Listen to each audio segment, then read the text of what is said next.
Muito boa noite para todos vocês. Mariana Godoy Entrevista veio a Florianópolis. Estamos na praia de Jurerê para fazer uma entrevista especial com Guga Kirten. Guga, super obrigada por me receber. Bem-vindo, obrigado pela gentileza. Que lugar lindo, que alto astral. É uma delícia morar aqui, não é? Ah, é privilégio. Eu sou suspeito para falar. Nasci aqui, sempre vivi inspirado nessa ilha fantástica, de fato. É sou mágica apaixonado. mesmo. É bem especial, bem especial.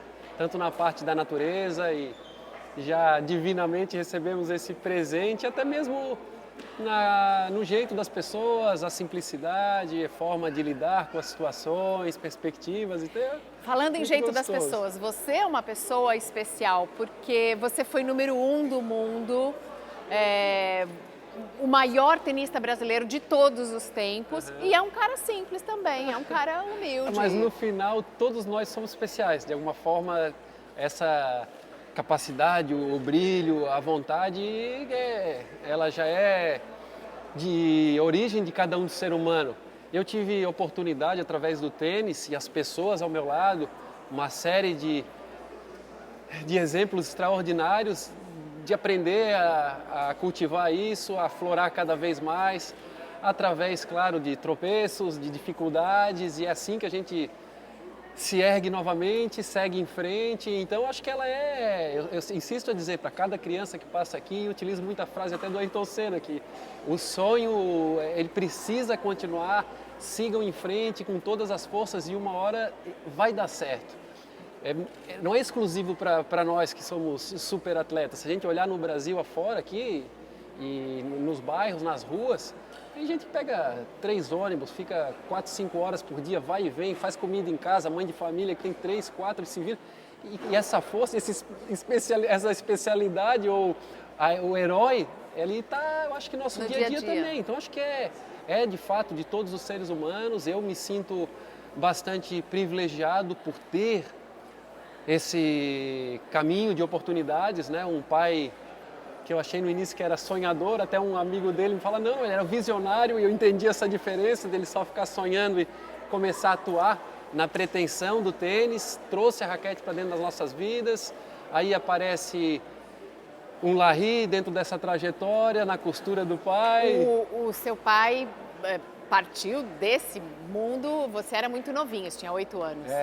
Mas ele já tinha essa expectativa para os filhos. Durante um período de tempo curtíssimo que nós estivemos presencialmente juntos, ele fez ações primordiais e essenciais, né? Essa primeira, claro, de colocar a raquete, porque um tenista que chega entre os 10 melhores do mundo, ele precisa jogar tênis até os 6 anos de idade.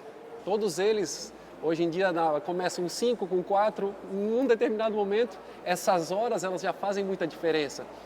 E isso já aconteceu numa cidade que Florianópolis, que tinha meia dúzia de quadra de tênis. Então é uma visão bem específica e muito extraordinária assim, para esses tempos, até o ponto de trazer o Larry para cá, para Florianópolis. E o Larry é um técnico, gente, técnico de tênis custa caro, o pagamento é em dólar, o investimento num atleta, na formação de um atleta é algo muito caro. O tênis é um esporte, ainda é um esporte de elite? Eu acho que o esporte, ele não, do modo geral, assim, e o tênis em si, não é de elite. Aprender... Mas as viagens, os treinadores... Mas é o alto rendimento, né? Quando a gente quer pensar em construir atleta e produzir atletas, estar sempre disputando com os melhores do mundo, constantemente com o pé na estrada, porque o esporte ele é muito mais praticado e os torneios estão ao redor do mundo.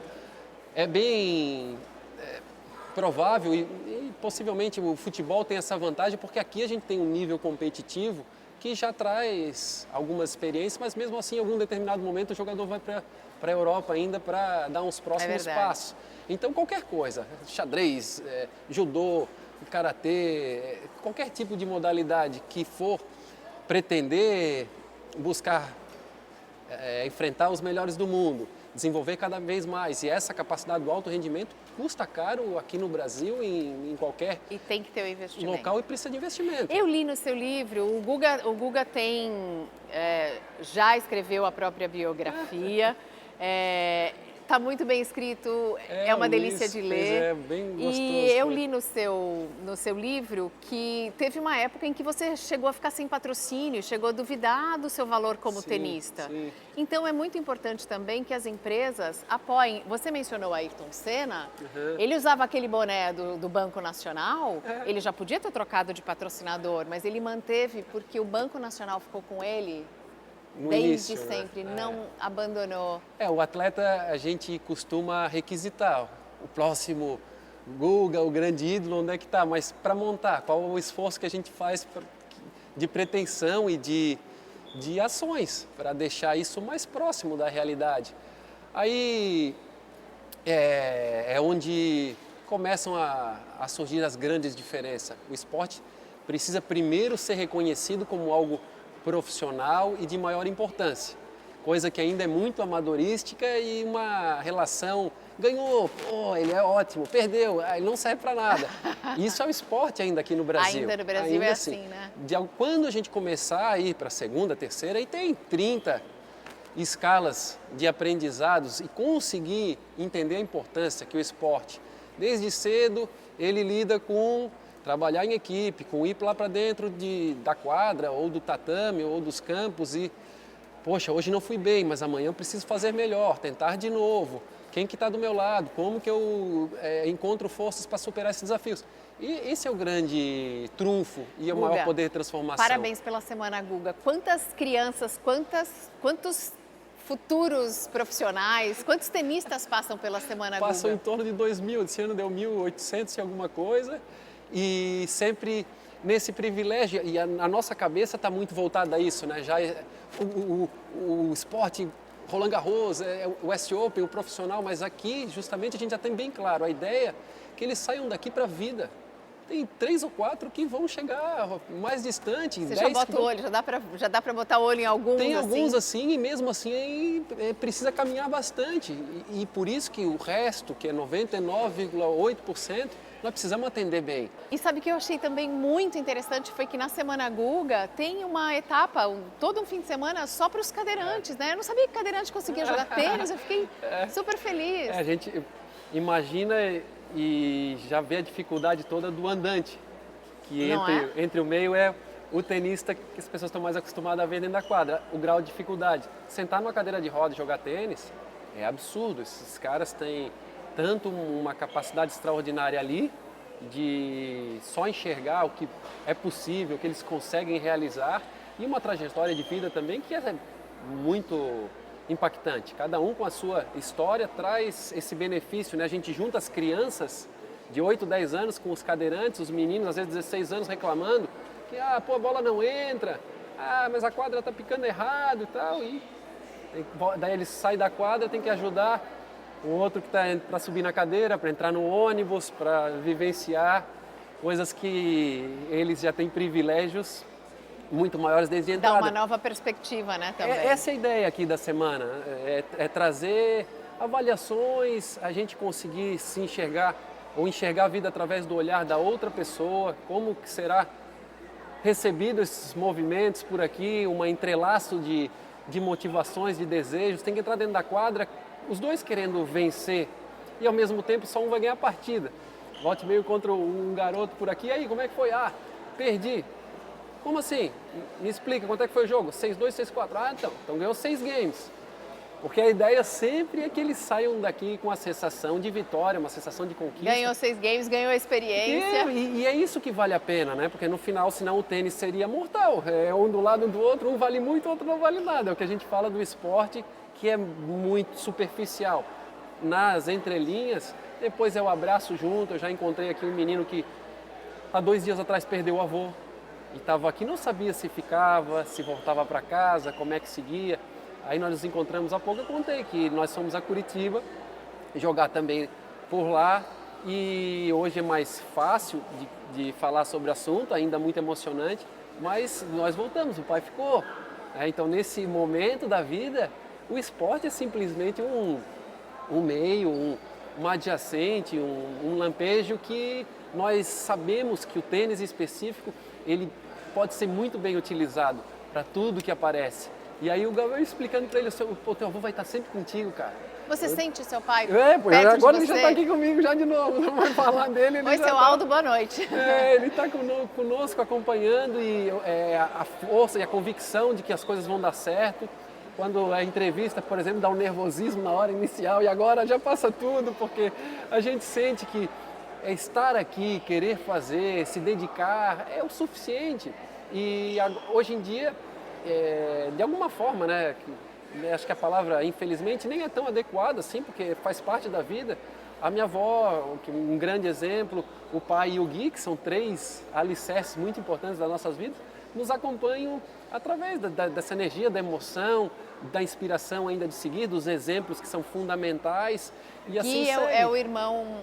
o Guilherme é o mais novo? Era é o mais novo, É o mais novo, que também faleceu em 2000 Em 2000 com 28 anos. 7? Era 79, 2008. 2008.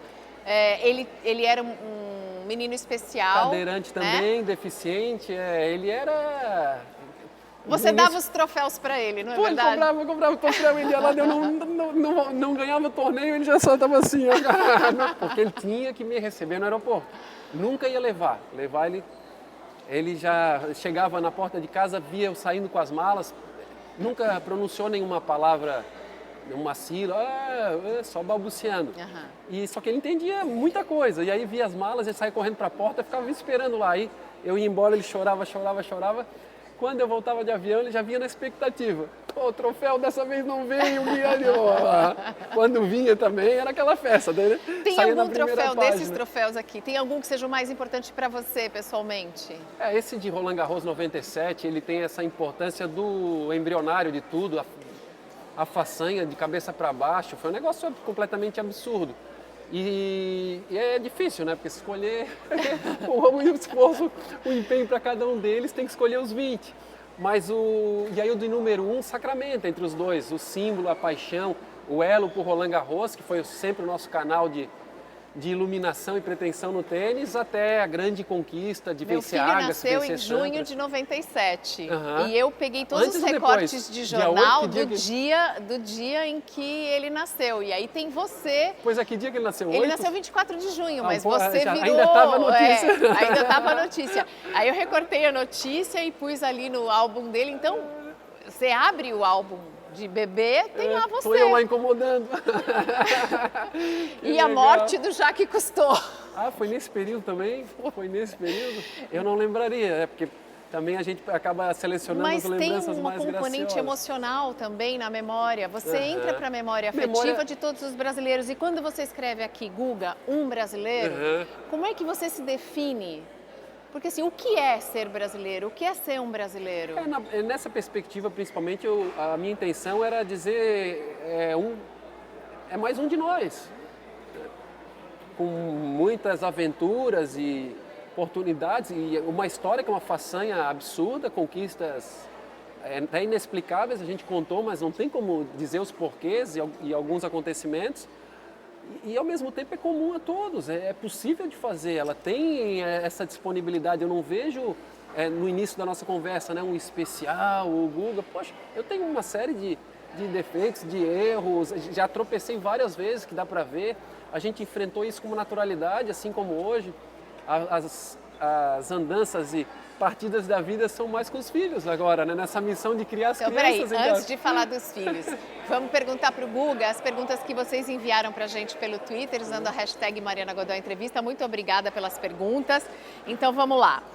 Porque aqui um país como o nosso, que tem 200 milhões de habitantes, não tem mais jogadores e jogadoras profissionais de tênis melhores ranqueados, como a Argentina tem, por exemplo. Certo.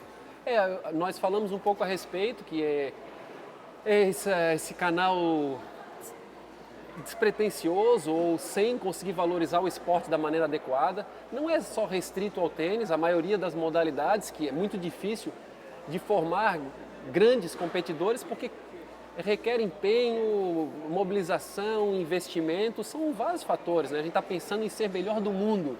São 7 bilhões de pessoas. Tudo que quiser construir para ser melhor do mundo requer uma extrema dificuldade. Então, acho que a Argentina, se a gente faz essa comparação, que é ao nosso lado, Não é estrutura, nem tanto a vantagem financeira, até mesmo hoje eles vivem uma dificuldade tremenda, só que em cima disso eles encontram um poder de superação.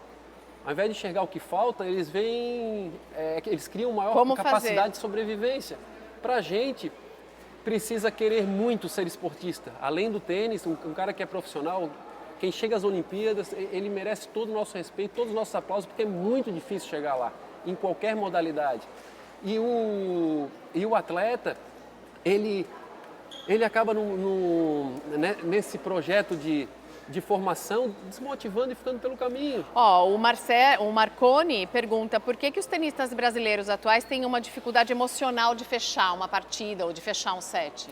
Mas, de novo, assim, a gente lida com as coisas, com as experiências, o que é capaz de fazer que em um determinado momento, se eu estou dentro de uma faculdade americana, convivendo, jogando basquetebol, convivendo desde os 13 anos até no high school, com um estádio lotado, com nervos à flor da pele, com o patrocinador, com a forma de falar com a imprensa. São 5, 10 anos de aprendizado para eu me transformar e estar pronto para essas ocasiões. No esporte individual, mais difícil ainda, porque aí é um ser humano que tem que lidar com tudo isso, né? No coletivo dá para passar bola, sair, entrar, no individual a plenitude resolve, se vira e acabou. Então, o ao contrário é justamente o cara que está preparado, é isso que tem que ser visto como, poxa, o César Cielo, o Robert Scheides, caramba, isso que é inacreditável.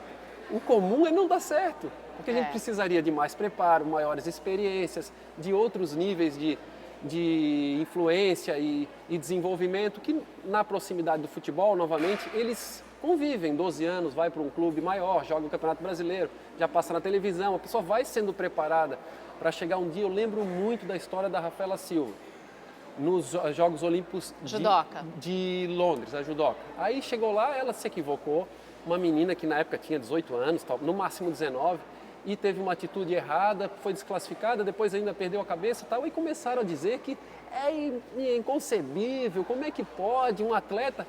Mas com o que ela teve de preparo, quem foi que investiu e quem gastou tempo, o que nós fizemos para dar condições para chegar lá com 18 anos e ela tomar as melhores decisões? Então não fecha essa equação, sabe? Sempre vai ser assim, por que não funciona? Porque é normal não funcionar.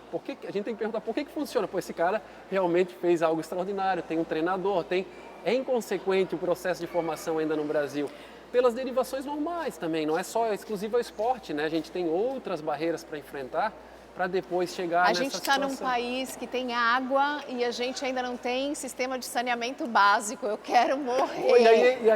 E aí a pretensão quando eu vejo esse tipo de estupidez, assim, eu quero... Ter um tenista melhor do mundo, quando acontecer, temos que aproveitar, curtir, colaborar, mas Falando de tênis, então, por que o brasileiro costuma se dar melhor no saibro? Pergunta o Mico. Tem mais convívio do saibro com a forma de desenvolvimento, que daí é natural aqui do brasileiro.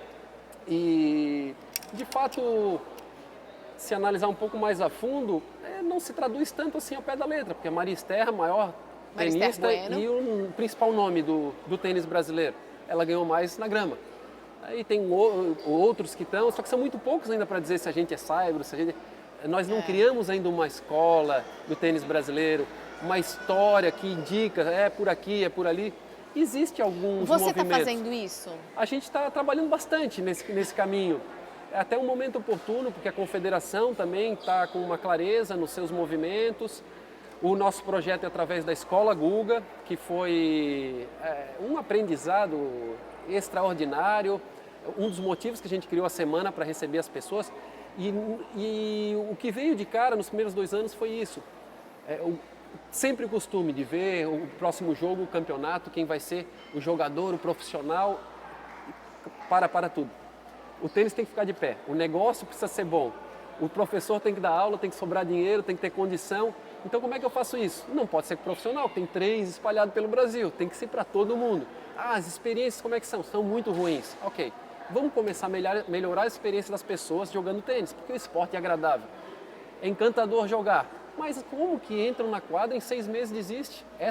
O nível de retenção era menos de 15% das pessoas que iam para a quadra de tênis e ficavam depois 6 meses. Tanto é que depois de 97 não houve assim um ano de imersão e depois desapareceram todos Essa é uma das perguntas que veio jogadores aqui pelo Twitter, que é exatamente isso, assim, tem alguma razão? Porque depois de você, depois de toda a sua exposição, depois de tudo que você ganhou, por que não surgiram outros Gugas? Por que não houve? Você foi um fenômeno isolado, isso não vai se repetir mais no Brasil?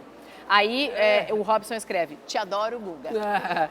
Isso não vai se repetir, até mesmo porque já foi rompida essa barreira, né? Hoje o diálogo com o tênis é diferente, tem coisas que são positivas, outras que é essa realidade, meu filho vai ser campeão, vai ser campeão de Roland Garros com 8 anos de idade, que também não é saudável, que precisa viver aqui essas importâncias de ser criança, de amadurecer, de entender o tempo do brasileiro.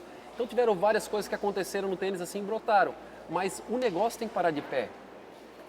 O esporte ele precisa andar com as próprias pernas, não vai, e se a gente ficar amarrado em iniciativa ou de governo ou do momento pontual como foi as Olimpíadas, não vai funcionar.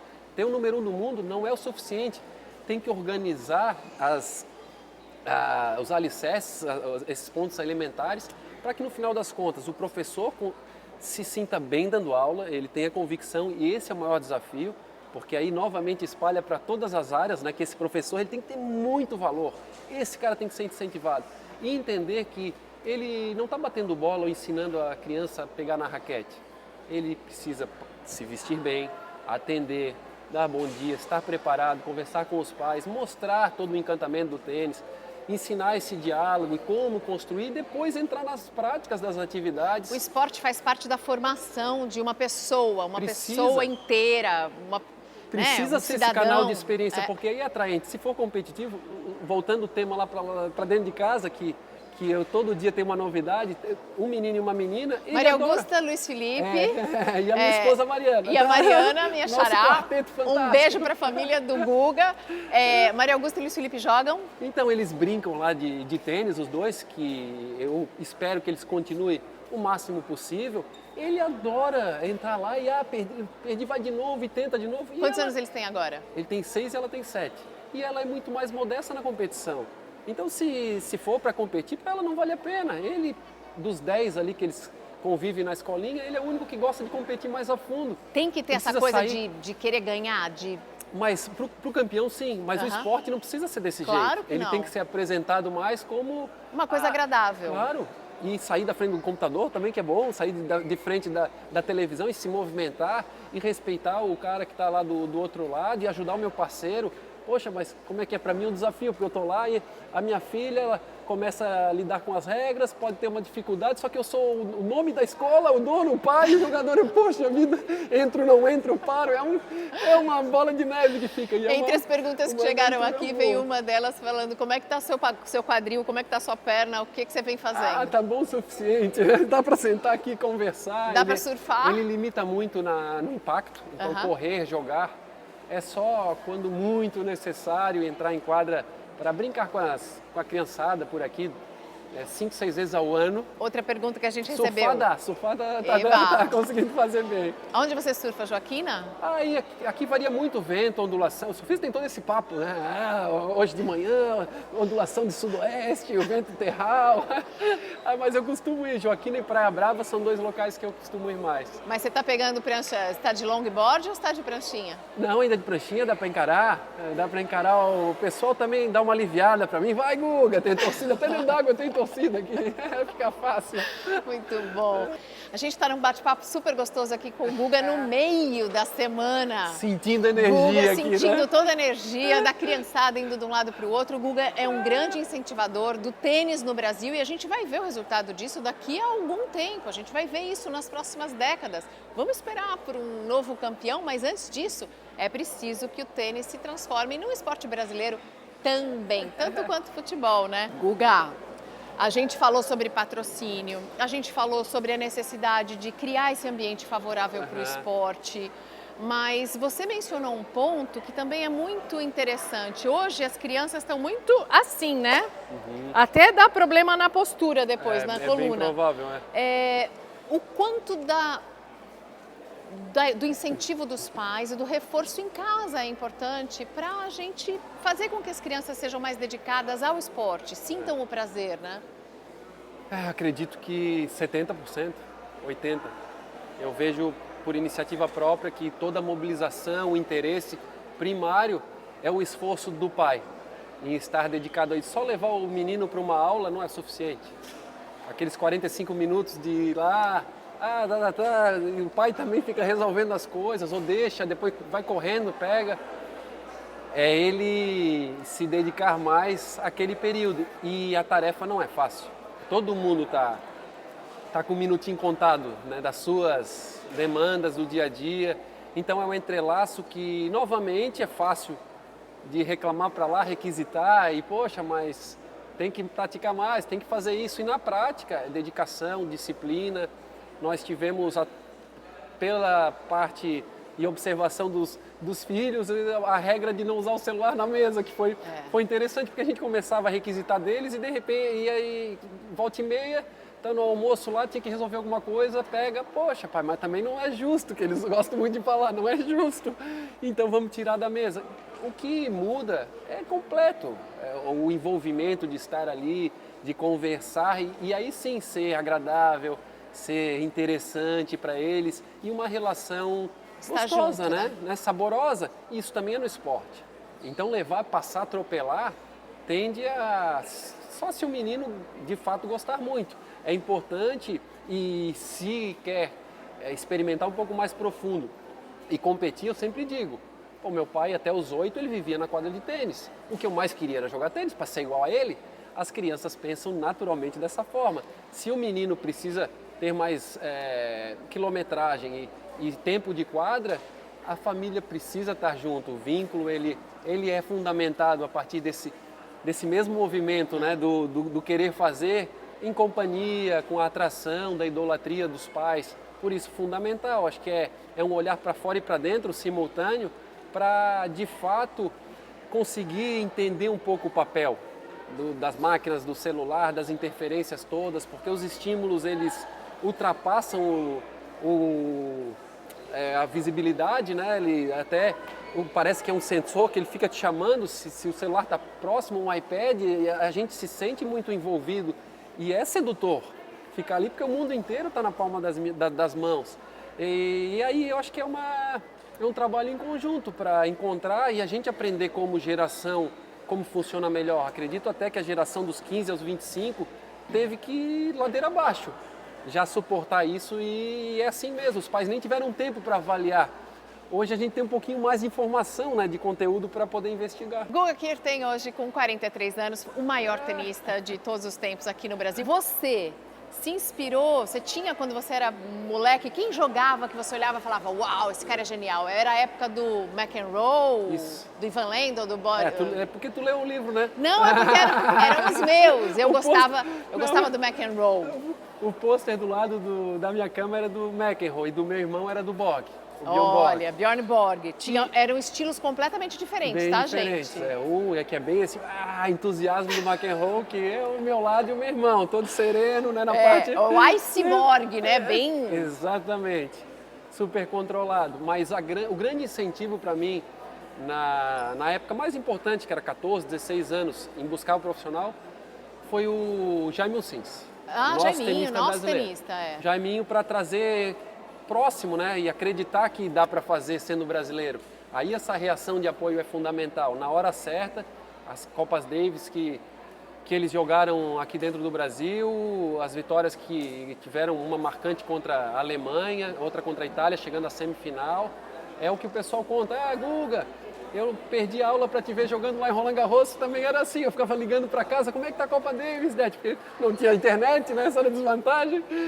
Poxa, o primeiro set tá 6 em cima, eu não sabia explicar direito. Que fofo. Assim, eu criei as minhas convicções, também vendo o Jaime ganhar do Lendl, que tu falasse, em Roland Garros, no primeiro dia que eu entrei. Então tem umas coisas malucas que aconteceram na minha vida. Tem uma vitória para você que tenha sido a mais importante? Minha? Sua vitória, que tenha sido a mais importante? Aí já na trajetória de de outras páginas, né, mais adiantadas. E a principal foi contra o Kafelnikov, nas quartas de final. Aquela foi dentro do nível de capacidade real daquele momento, com o que eu estava enfrentando. Eu fiz milagre naquele dia, foi algo impossível. Eu tinha certeza que eu ia perder aquele jogo. Até conto, assim, entrando em quadra, dentro de quadra, demorou 2 horas para eu... Será que dá para ganhar? E aí veio uma luzinha que eu vi ele cansado. Até contei essa história brincando para os nossos filhos na mesa. Falei, ele cansa também, vai que dá. E a gente aproveitou e venceu. E muitas derrotas na minha vida foram, assim, delicadas, né? Poderiam ser já movimentos também mais velozes de aprimoramento. Uma delas foi por Jamil Sims, com 16 anos, 17 anos lá em Natal. E mesmo assim, elas continuam sendo lembranças boas.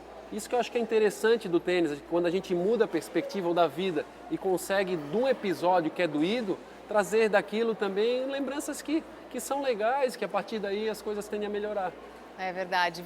O Guga venceu o Pete Sampras, venceu... Nossa, são vitórias... O Agassi, o André Agassi. Naquela reta final. Isso é muito legal pra gente como brasileiro se orgulhar e falar. Mas você vê, na hora em que eu pergunto pra ele qual é a vitória mais importante, ele fala do Kafelnikov, que tem um monte de gente que não acompanha tênis e fala, quem é esse? Hoje em dia, como seria se você estivesse jogando hoje? Também foi uma pergunta que veio pelo Twitter. Se você não tivesse tido a lesão, até quando você acha que você jogaria? Porque você saiu ainda no auge, né? Numa idade boa. Eu fiquei distante do meu auge, da possibilidade de alcançar. Eu estava começando aquele plano ao cume do Everest, né? Estava nos 5, 6 mil para depois avançar. Teria uns 5 grandes anos na frente, mas também que o meu corpo não deu condições. Então, na realidade, é o que é hoje, as coisas que aconteceram. E, novamente, essa análise, faltou bastante coisa que poderia e deveria ter acontecido. Também sobraram muitas coisas que nós nunca imaginávamos. Final da questão é forma de observação, é tudo isso entrelaço. E hoje em dia, os atletas têm uma estrutura muito maior para não lesionar, para não se machucar. Sem grande reflexões no, poxa, mas como se, acaso, nós fizemos tudo na melhor das intenções, máximo de esforço, sempre buscando acertar. Mesmo assim, ainda mais hoje, né, com 43 é fácil, é notório que vai errar muitas vezes, continuar seguindo e no final o resultado é uma consequência de tudo isso que acontece. Hoje em dia, a pergunta, voltando lá atrás, na operação o que faria? Moleza. Faria a operação? Eu nem faria a cirurgia, já era assim, da água para o vinho, mudava tudo. Mas a nossa realidade não é de 20 anos depois, 15 anos depois, era do momento de enfrentar tudo aquilo, buscar as melhores informações para escolher e ter convicção no que a gente faz. Eu acho que isso não traz arrependimento, né? Porque o erro também precisa ser considerável. Eu tenho que assumir, ainda mais quando eu tenho riscos muito maiores para ser enfrentados numa carreira de tenista. Eu vou com todo o meu anseio, vontade e determinação e também super disposto a me equivocar e poder reerguer. Por isso, pessoas, crenças, essa confiança que o atleta tanto fala que é fundamental. Vai passando, ultrapassando. Não tem como fugir pelos atalhos. O esporte não dá essa alternativa. Precisa passar por tudo e normalmente as pessoas querem estar em Roland Garros. Chegar a Roland Garros, mas ultrapassar o caminho é assustador, afugenta, dá receio e a turma acaba se encolhendo. Isso que eu digo para a garotada, vamos em frente, esqueçam um pouco os acasos, o si, encontrem pessoas boas, sigam nesse plano até o fim. Com 43 vocês vão ver igual. O 2025, 2030, vai chegar. A gente acaba vendo uma geração também que está muito imediatista, né? As coisas são muito ligeiras, tá tudo né? Muito a rápido, relação de tempo. Inclusive o prêmio, a premiação, e às vezes demora mais. Mas a satisfação é incrível, E né? o processo precisa ser valorizado. Tem uma outra pergunta aqui que diz o seguinte, que você mudou a maneira de jogar o tênis, principalmente o tênis na quadra de saibro. Você mudou o jeito de jogar. Aham. Ele quer saber se isso foi por acaso, era intuitivo seu, ou se isso foi planejado com o seu técnico, foi uma estratégia mesmo. Aqui o manezinho, a gente brinca, fala ambos os dois. Que é a mescla desses dois assuntos que traz a definição dessa resposta e também a sintonia da nossa carreira. Não tinha tanto conteúdo para a gente planejar a profundidade, que nem nós falamos aqui dos investimentos. Já existe, né, suficiente assunto para conseguir até uma linha bem profunda. Para a gente o tênis era...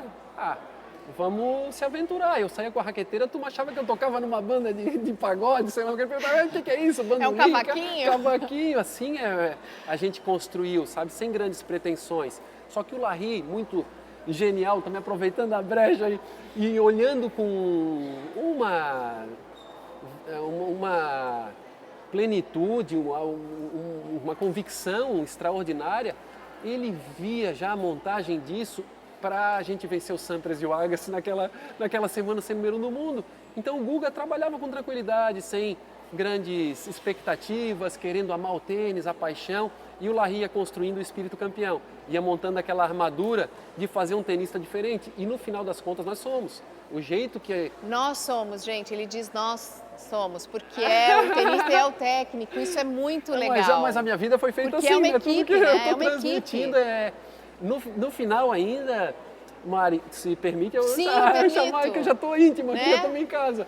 A gente ia para a quadra com cada um dos brasileiros que nós víamos lá, os franceses também amarrados, a turma na televisão.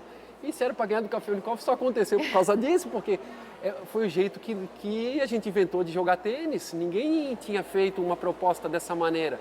No saibro, com a parte técnica, o jeito O Guga de jogar. fazia umas deixadinhas, dava umas paralelas Ainda de umas backhand, invenções umas lá meio coisas, malucas, às bem vezes legal. funcionava, às vezes também era prejuízo, mas o espírito de jogar tênis é o que extrapolou.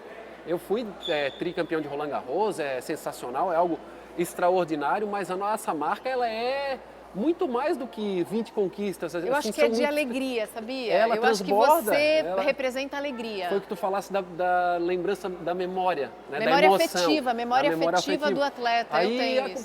Naquele dia que tu ganhasse, as pessoas lembram porque elas se sentem participando daquele episódio. Olha, aqui tem mais uma pergunta que chega pra você. Como é que tá o labrador que você ganhou do Luciano Huck?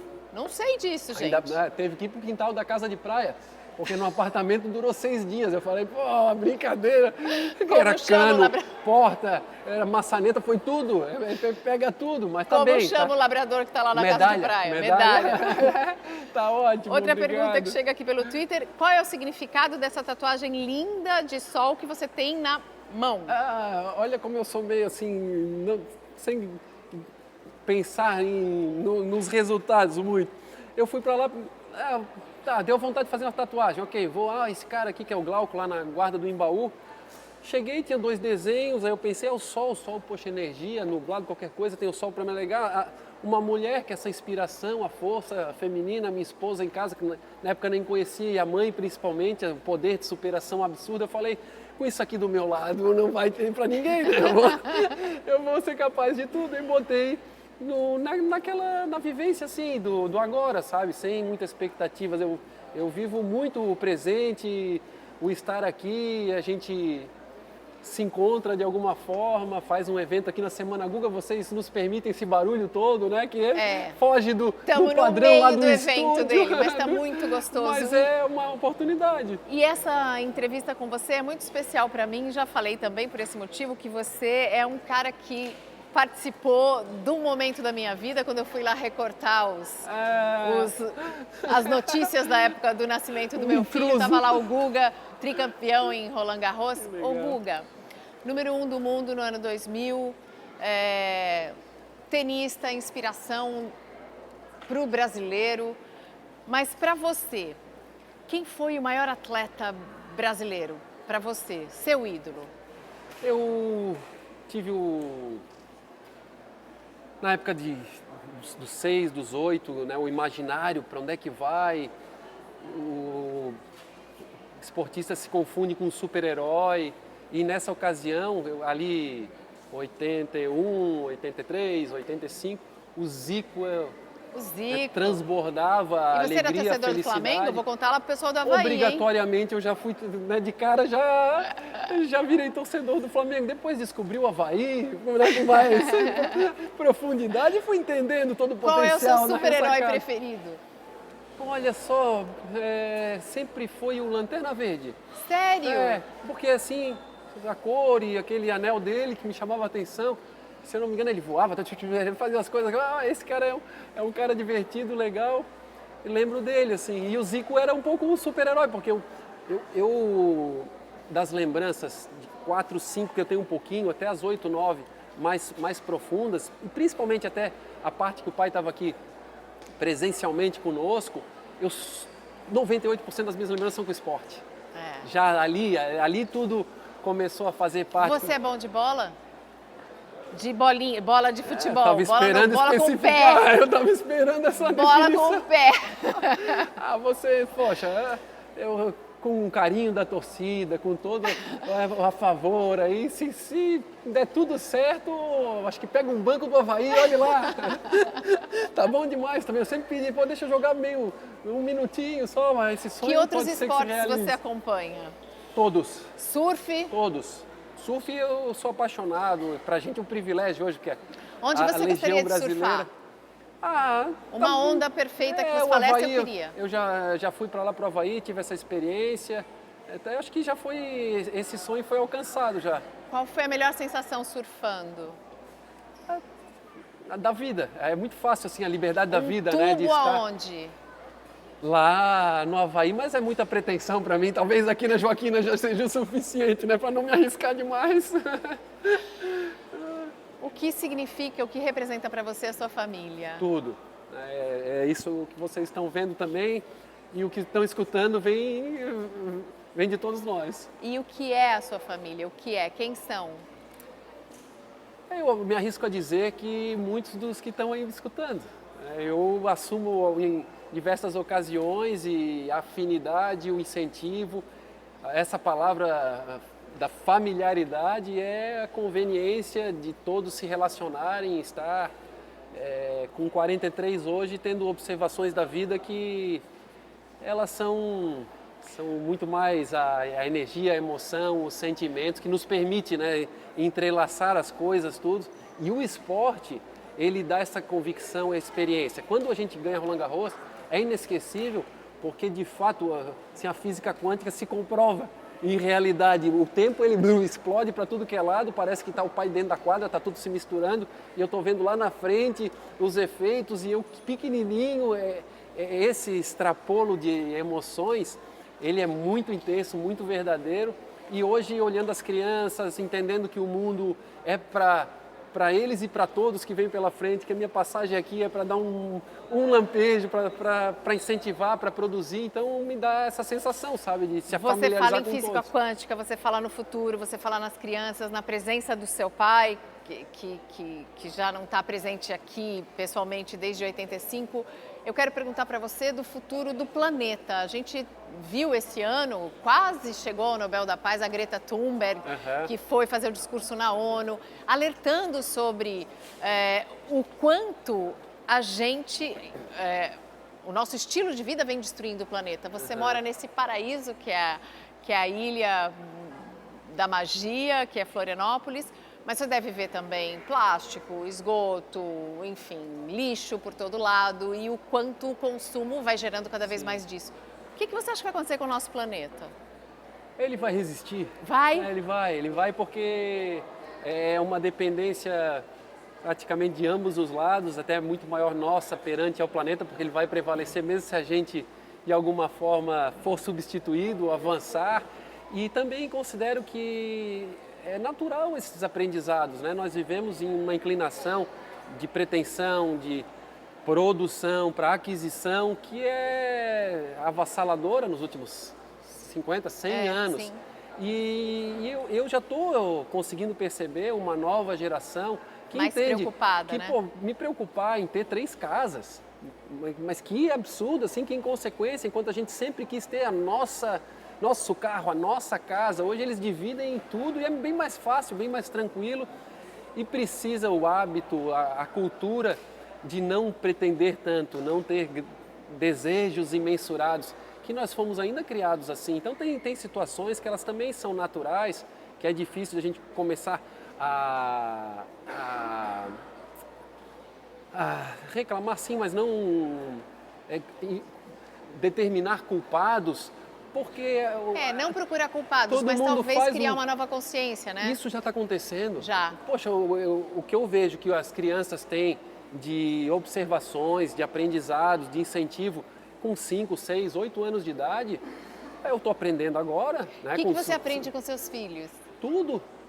Eu vejo esses dias, foi um fato bem interessante, que de novo, né, eu pedindo por causa desse elementar aí que nós falamos do tempo, assim, pô filho, vamos, bota o tênis, tá na hora, e a atividade até era dele, então era nem a minha, mas ele não estava nem um pouco afim de botar o tênis, porque ele estava deitado no chão, assim, com o tênis, lá brincando, todo envolvido no momento dele, só que o tempo está passando e eu já agitado e pensando, poxa, será que eu não tenho prestígio, né? Porque ele não me atende, ele não me ouve, qual que é o motivo? E depois eu fui simplificando e falando, né, desconstruindo tudo isso, que ele estava querendo fazer as coisas dele e eu estava investigando algo que é desnecessário. Não tem muitos cabimentos e ainda tem culturalmente a gente essa necessidade de como é que eu vou educar, como isso vai reacionar de que forma, ele precisa me ouvir, eu tenho necessidade também das recompensas para as ações que eu faço. Quando a gente conseguir inibir tudo isso, e eu vejo aqui pelas crianças, não por nós adultos, mas pelas crianças, as coisas funcionam super bem. Agora, não sei se vocês sabem, quando se aposentou das quadras, o Guga chegou a fazer faculdade de artes cênicas. Gostei do saiu, porque ainda não me aposentei das quadras. Tem a escola, tem o... eu ainda isso aí, ele só saiu. Mas ele não se aposentou e nem vai, né? Vai ficar lá. Tem tempo ainda. Você gostaria de ser ator? Qual papel você gostaria de fazer ou de ter feito? Eu fiz ali umas experiências e o que eu fiz foi era Ofélia e a Mãe Morta. Uau! Vai logo para Shakespeare. Foi uma experiência bem maluca. Não. Que era numa clínica de emagrecimento, a Ofélia tinha essa paranoia, foi uma experiência de universidade, né? Algo super fora do padrão. E eu era o pai da Ofélia, agora eu não lembro o nome. Mas foi divertido porque a proposta de treinamento, preparação, de entrar lá, poxa, o nervosismo é muito parecido com a do tênis. Sério? É muito parecido. Você sentiu frio na barriga e tudo? Ali o mais desafiador ainda era trabalhar em conjunto. Normalmente eu trabalhava mais a meu favor e contrário ao cara do outro lado. Né? Ali a gente construía e junto, confiando mais em outras pessoas, tal. É ainda mais profundo esse tipo de relação. Mas foi bem bacana. Eu fiz também o bottom do Sonhos de uma Noite de Verão, em propostas completamente diferentes. Eu lembro que tinha um pente desse tamanho, fazia assim, e brincava. E valeu a pena porque a minha esposa, que na época a gente estava namorando, foi lá me assistir, pelo menos disse que gostou, e hoje a gente está junto. Então, tem uma lembrança, duas apresentações, eu pude fazer minha performance para ela também. Lindo. Olha, o Guga, eu vou pedir o autógrafo para o Guga nesse livro, é um autógrafo que ele vai me dar então como autor e como atleta. Para quem você pediria um autógrafo? Para qual ator você pediria um autógrafo? Qual é o seu ator preferido? Veio agora o Tony Ramos, que a mãe sempre fala, que até o pai falava, Alice, mas se tu quiser casar com o Tony Ramos, eu deixo. E até hoje ele está aí um símbolo enorme para todos nós brasileiros. E sempre assim, trazendo uma pessoa, mas que ela represente todos os projetos que alcançam, né, conquistas, e não só necessariamente aí esse único, extraordinário, Fernanda Montenegro, são os grandes holofotes, mas todos que de alguma maneira chegam lá. A gente entende essa caminhada como é difícil e fica por isso a encruzilhada de dizer uma pessoa, porque todos, elas de fato são tão importantes, então, mas ele ia pedir para a mãe o autógrafo dele para para que ele escrevesse para minha mãe. É, tipo, Tony Ramos dá um autógrafo para a mãe do Guga, aquele tá? disfarce, Quando sabe? eu for pro Rio, eu vou pegar. O Tony é o disfarce que a gente escuta. Ah, não, isso aqui é pro meu filho, Guga, assina aqui e tal. O pessoal às vezes Então, disfarça seguinte, que fica com vergonha. Esse aqui é para mim, eu vou pedir o autógrafo pro Guga e vou pedir para ele deixar uma mensagem para todos vocês. Eu quero que você dê uma esperança, uma mensagem de esperança para o povo brasileiro. Ah, legal. Eu primeiro agradecer, o carinho enorme, e vou utilizar palavras do mestre já, do Senna, para acreditar sempre nos nossos sonhos, independente da classe social, de quem você seja, mais rico, mais pobre, mais alto, mais baixo, siga em frente, não desista nunca, acredite em todos vocês, vamos continuar, inclusive no nosso país, com esperança, com também tolerância, com muito trabalho, muita dedicação, e a recompensa sempre vem, pessoal, sempre vem. Ela já está acontecendo, todos os dias, se nós fizermos assim, em especial, eu dou esse carinho que eu sei que a minha avó está nos escutando, para ela, que 94 anos fez um pouco melhor a mesa, cuidou um pouquinho melhor do seu tapete da entrada da casa. É isso que trazem as grandes vitórias. O nosso papel que é tentar dar holofotes para essas ações e os heróis do dia a dia, os heróis comuns que o Brasil tanto tem espalhado. Então vamos em frente. Nós dependemos de vocês, o país depende de nós. A gente pode fazer grandes transformações e um dia a gente vai consagrar esse sonho de ver um Brasil muito mais legal e mais justo, né, com oportunidades decentes para todos. Obrigada, gente, pelo carinho da companhia, obrigada pela participação. Um beijo enorme, obrigada. Aqui assim, a entrevista é com torcida. Ah, pode deixar aplaudir, ué. Eles estão aí mesmo. É um lugar único.